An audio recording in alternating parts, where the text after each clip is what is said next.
Pag-usap kami ulit for a very long time.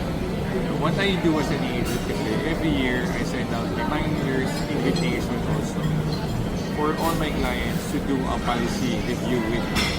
So send me a short or very quick session para lang to remind them, to refresh their minds, ano ba yung mga benefits nila, coverages nila, and ano yung mga iba't ibang policies nila with me as their agent. And sakto, what happened with my client is medyo nagkaroon ng konting misunderstanding or lack of understanding siguro na akala niya meron siyang ganitong coverage for this kind of time. And good thing during this review, we're able to pinpoint ano ba talaga and clearly define ano ba talaga ang meron siya, ano yung mga coverages niya, at ano yung mga kailangan pa natin dagdagan. And that's the beauty of having a relationship with your advisor.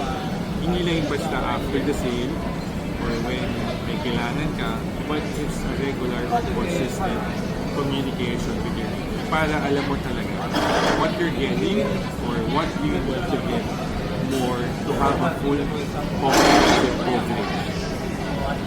So advise me guys for everybody na may agent, may policy, to do this on a regular basis. Reach out to your agent, kausapin mo sila, take the time, huwag ka magmadali.